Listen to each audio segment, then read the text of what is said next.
नमस्कार, मैं हूं डीके दिवाकर और आप देख रहे हैं स्टार सूचना न्यूज। आज हमारे साथ बाढ़ राजद के सच्चे नेता राजीव कुमार चुन्ना जी उपस्थित हैं। वैसे तो राजद में बाढ़ में बहुत सारे नेता आए और गए, लेकिन राजीव कुमार चुन्ना बाढ़ राजद की सियासत में एक नई विरासत दी है। इन्हीं की बदौलत आज बाढ़ राजद जो है एनडीए को कड़ी टक्कर देने की तैयारी में है। तो आइए जानते हैं आज हम बाढ़ राजद के स्तंभ माने जाने वाले राजीव कुमार चुन्ना जी के राजनीतिक पृष्ठभूमि के बारे में। राजीव कुमार चुन्ना बाढ़ राजनीति के स्तंभ, एक कद्दावर नेता जिसके कार्यशैली पर कभी प्रश्न चिन्ह नहीं लगे। 1973 में जब देश राजनीतिक उठापटक देख रहा था, तभी बाढ़ की धरती पर एक प्रखर राजनेता का जन्म हुआ। बचपन से ही वो पढ़ने में काफी अच्छे थे।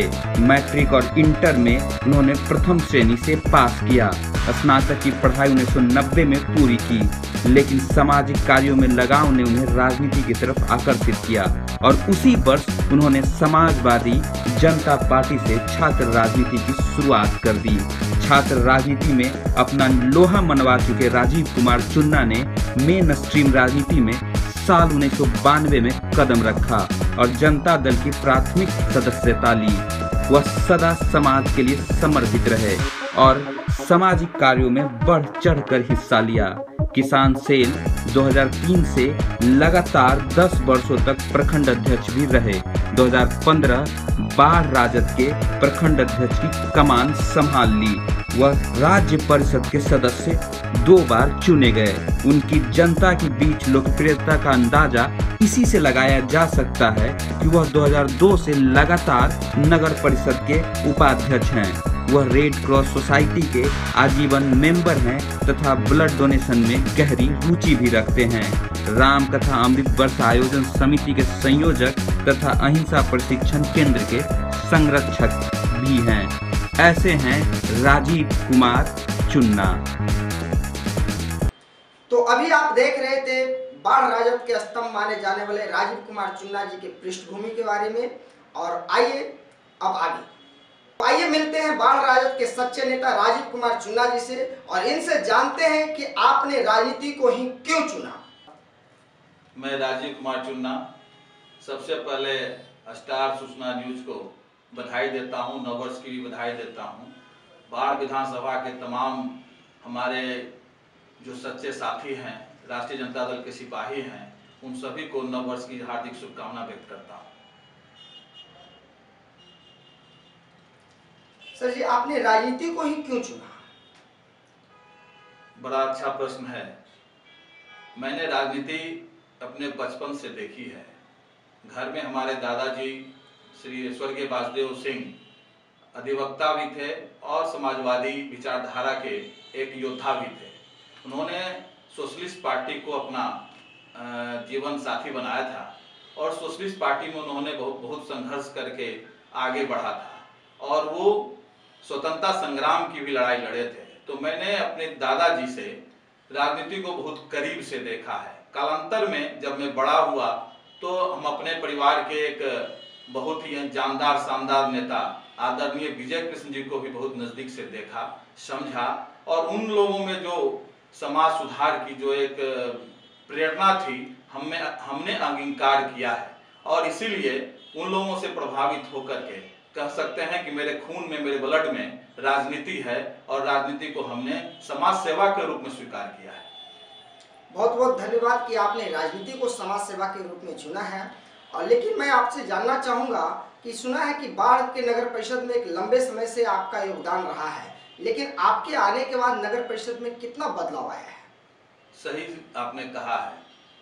नगर परिषद बाढ़ वैसे तो बहुत ही पुराना, मैं समझता हूं कि आज़ादी से पूर्व का संस्था है और नगर परिषद बाढ़ बहुत ही मैं समझता हूं कि एक मजबूत संस्था है जहां पर मुझे सेवा करने का लगातार विगत 20 वर्षों से मुझे सेवा करने का मौका मिल रहा है। जनता ने मुझे आशीर्वाद दिया है। नगर परिषद 2002 से पहले मृत प्राय थी और मृत प्राय इसलिए भी थी कि यहाँ पर कर्मचारियों का जो वेतन था वो 60-60 महीने तक बकाया हुआ करता था। विकास की योजनाएं शून्य थी। और हमारे आने के बाद मैं 2007 से लगातार मैं यहाँ पर 10 साल उपाध्यक्ष रहा और मैंने काफी मेहनत की है।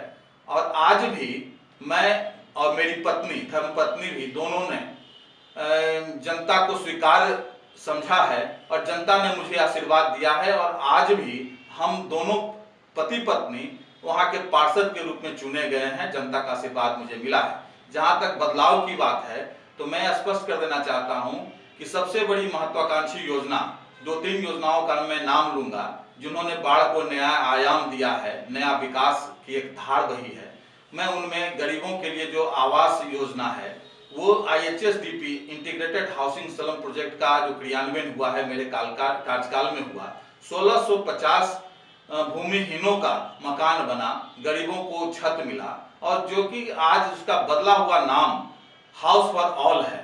मैं ये मानता हूं कि हम लोगों ने उसमें कड़ी मेहनत की है। और गंगा के किनारे चूंकि यह शहर बसा हुआ है तो गंगा के लिए जो प्रोजेक्ट बनना चाहिए था, नमामि गंगे के अंदर लगभग 360 करोड़ का प्रोजेक्ट भी हम लोगों ने DPR के माध्यम से स्वीकृत कराया है। और रही बात IHSDP योजना के अंतर्गत इंफ्रास्ट्रक्चर और 13वीं वित्त, 14वीं वित्त, कई ऐसे घटक हैं जहां पर हम लोगों ने ईमानदारी से काम करके नगर को विकास का एक स्वरूप दिया है। और नगर आज विकास के रास्ते पर चल पड़ा है। वहां हर एक गली नली पेयजल की समस्या को दूर कर दी गई है, गरीबों को आवास मिल रहा है, ऐसी व्यवस्था बनी है, आमूल-चूल परिवर्तन हुआ है। ये बहुत अच्छी बात है कि आपने लोगों के जन भावनाओं को सुना, समझा और उसको आपने अमल करने किए हैं, जिससे लोगों को लाभ हुआ है। लेकिन सर, जहाँ तक मैं सुना हूँ कि राजीव कुमार चुन्नू जी बाढ़ में राजद के स्तंभ माने जाते हैं, तो 2019 में आपकी क्या तैयारी है? देखिए, राष्ट्रीय जनता दल का मैं पुराना, और मैं इतना जरूर कर सकता हूं अपने बारे में कि ईमानदारी के साथ राष्ट्रीय जनता दल के साथ जुड़ा हूं और मैं राष्ट्रीय जनता दल को अपना आदर्श मानता हूं। राष्ट्रीय जनता दल में आदरणीय लालू यादव जी और अभी हमारे युवा नेता तेजस्वी यादव जी को भी मैं अपना आदर्श मानता हूं। मैं वहां के स्थानीय नेता, हम लोगों के परिवार के एक सच्चे सिपाही, राष्ट्रीय जनता दल के धरोहर आदरणीय विजय कृष्ण जी को भी अपना गॉड फादर मानता हूं। मैं उनके पद चिन्हों पर चलने का प्रयास करता हूं, उनकी ईमानदारी को, उनके काम करने के तरीकों को अंगीकार करने का प्रयास करता हूं। रहा राष्ट्रीय जनता दल के द्वारा बाढ़ में 2020 की तैयारी, तो मैं समझता हूं कि 2019 ही यह तय कर देगा कि 2020 में क्या होना है। 19 में राष्ट्रीय जनता दल पूरी तरह तैयार है और इसलिए भी तैयार है क्योंकि हमारा जो मूल सिद्धांत है, राष्ट्रीय जनता दल का जो मूल सिद्धांत है, समरस समाज, समावेशी समाज की स्थापना करना, धर्मनिरपेक्षता को अंगीकार करना, पंथ निरपेक्ष में विश्वास करना और बिना भेदभाव के गरीबों, अति पिछड़ों, अल्पसंख्यकों की सेवा करना। आज जो पूरे देश में, पूरे प्रदेश में जो माहौल बना है, जहां एक घोटालों की अंबार है, सृजन घोटाला है, शौचालय घोटाला है, आवास घोटाला है, राशन घोटाला है, कई जाने कितने कितने घोटाले हैं और जितना अपराध चरम पर है, बालिका गृह है, मुजफ्फरपुर का कांड है, जो हत्याएं हो रही हैं, सिपाही भी सुरक्षित नहीं है। हमारे बाढ़ के सूरज कुमार को हत्या कर दी गई, उसकी अभी तक वहां के प्रशासन मौन है, अभी तक कोई गिरफ्तारी नहीं है, सर काट करके ले जा रहा है अपराधी और कोई गिरफ्तारी नहीं हो रही है। तो ऐसे में जो प्रशासन मौन और मूक दर्शक बनी हुई है, तो इसमें ये प्रशासन, नीतीश कुमार की प्रशासन पूर्णतया फेल है। और हाँ, 2020 में तो हमारे जो आदरणीय तेजस्वी यादव नेता हैं, जो प्रतिपक्ष के नेता हैं, उन्होंने साबित कर दिखाया है, उन्होंने जो प्रश्न पूछे हैं अपने सरकार से, उसका जवाब तक देने में सक्षम नहीं है सरकार। और जो तेजस्वी यादव में जो धार है, लालू यादव का जो उनमें जीन है, वो उनको एक सच्चा नेता बनाता है और वो गरीबों के एक आदर्श नेता के रूप में, युवाओं के आदर्श के नेता के रूप में वो आगे बढ़ रहे हैं। और मुझे पूरा विश्वास है कि जनता उन्हें स्वीकार करेगी और जनता उनके साथ चलने के लिए तैयार है। और हम लोग मानते हैं कि आदरणीय तेजस्वी यादव जी 2020 में एक सक्षम नेतृत्व देने के लिए तैयार हैं और बाढ़ में पूरे बिहार को एक नया मुकाम और नई दिशा देने के लिए तैयार है। ये जानकर मुझे बहुत अच्छा लगा कि जो लोगों से मुझे जानकारी मिला था कि आप पूर्व मंत्री विजय कृष्ण जी के पद चिन्हों पे चलते हैं और आपने इसे एक्सेप्ट किया, इसके लिए आप बधाई के पात्र हैं। लेकिन आज एक ज्वलंत सवाल है जिस पे मैं आपसे बात करने जा रहा हूँ। एक लंबे समय के बाद बिहार को एक युवा नेता मिला है। वैसे में आप तेजस्वी यादव को आप कहाँ देखना चाहते हैं? सबसे पहले मैं ये आपको बताऊं कि आज जो बिहार की स्थिति है वह स्थिति किसी से छुपी हुई नहीं है। आम जन भावनाओं का आप यदि सर्वेक्षण करेंगे तो आपको मिलेगा कि बिहार की स्थिति बहुत ही खराब दौर से गुजर रहा है। आदरणीय नीतीश कुमार जी बिहार को चलाने में सक्षम नहीं हो रहे हैं। वो सृजन घोटाला को बचाने में, घोटालेबाजों को बचाने में, मुजफ्फरपुर बालिका गृह कांड में जो संलिप्त मंत्री लोग हैं जिनका नाम आना चाहिए था सामने, उनको बचाने में, जितने भी घोटाले हो रहे हैं वो घोटालेबाजों को बचाने में, अपराधियों से मिलकर के अपराध को बढ़ाने में, बलात्कार की जो घटनाएं हो रही हैं उसमें मौन धारण करने में और युवाओं को रोजगार देने में, किसानों को उनका हक दिलाने में अक्षम सरकार रही है नीतीश कुमार। उन्होंने 15 साल में कुछ नहीं किया है। सबसे बड़ी बात, जो पिछला विधानसभा का चुनाव हुआ था उसमें जो गठबंधन बना था और जिसमें राष्ट्रीय जनता दल और जनता दल यू ने मिलकर के गठबंधन बनाया था और ये चुनाव लड़े थे और अपार सफलताएं मिली थी, उसमें नीतीश कुमार जी ने जनता के साथ धोखाबाजी किया, उनके साथ उनको छला और उनको गठबंधन का जो संदेश था, जो मैंडेट था, उनको उन्होंने विखंडित करके भारतीय जनता पार्टी, जिसको भारत जलाओ पार्टी की संज्ञा दिया करते थे, उनके साथ वो स्वयं को जलाओ की नीति में लगे हुए हैं। तो ऐसे नीतीश कुमार से आज के तिथि में बिहार चल नहीं रहा है और हमारे नेतृत्व जो आदरणीय तेजस्वी यादव हैं, जिन्हें राष्ट्रीय जनता दल से सर्वसम्मान नेता मान लिया गया है, उनके नेतृत्व में हम लोग चुनाव लड़ने के लिए तैयार हैं और उनमें भविष्य भी है। इसलिए कि मैंने उनको व्यक्तिगत रूप से देखा है, समझा है और उनमें जो धैर्य है, बातों को सुनने का जो धैर्य है, वो बहुत ही अद्भुत है। सबसे बड़ी बात, उनका जो स्वाभिमान बचाओ यात्रा निकला, सृजन का विसर्जन यात्रा निकला, इन सभी यात्राओं ने यह साबित कर दिया कि तेजस्वी जी में नेतृत्व क्षमता है और आदरणीय लालू यादव के वो सही उत्तराधिकारी हैं।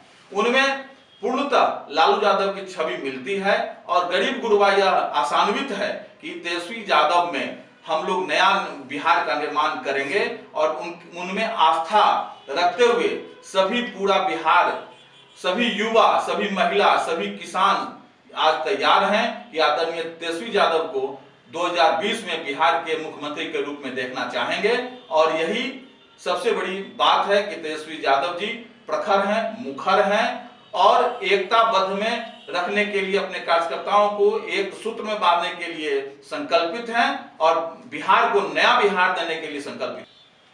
चलिए, तो आज का आखिरी सवाल मैं आपसे जानना चाहता हूं कि बाढ़ को जिला बनाने में राजद कितना सक्रिय है? राष्ट्रीय जनता दल के शासनकाल में ही बाढ़ जिला बना था 22 मार्च 1991 को, लेकिन उस समय नीतीश कुमार जी आदरणीय अभी जो हमारे मुख्यमंत्री हैं, वो बाढ़ को जिला बनने नहीं दिए। वो चाहते थे कि मुख्यालय कहीं बदला जाए। जैसे कि मुझे सूचना है, उस समय का जो तत्कालीन कारण था, आदरणीय नीतीश कुमार जी इसके लिए दोषी माने जाते हैं मेरी नजरों में, कि उन्होंने इसे स्थगित करवाया, इसे निलंबित करवाया, बाद में इसे ड्रॉप भी करवा दिया, रद्द भी करवा दिया।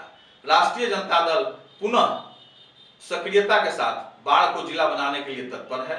राष्ट्रीय जनता दल का एक एक सिपाही, एक एक कार्यकर्ता और बाढ़ के तमाम आवाम बाढ़ को जिला बनने देखना चाहती है। राष्ट्रीय जनता दल वहां जनता की जनभावनाओं के साथ खड़ी है और मुझे पूरा विश्वास है कि हमारा नेतृत्व जब सत्ता में आएगा 2020 में, तो निश्चित रूप से बाढ़ जिला बनेगा और राष्ट्रीय जनता दल बाढ़ को जिला बनाने के लिए चरणबद्ध तरीकों में अपना कार्यक्रम तय किए हुए है और यह शीघ्र ही आप लोगों के बीच आएगा और बाढ़ को जिला बनाने के लिए चरणबद्ध तरीकों से हम अपनी मांगों को सरकार के पास पहुंचाने में सक्षम हैं, तत्पर हैं और संकल्पित हैं। बहुत बहुत धन्यवाद। तो ये थे हमारे साथ बाढ़ राजद के स्तंभ माने जाने वाले नेता राजीव कुमार चुन्ना जी और आप इन्हें सुन रहे थे।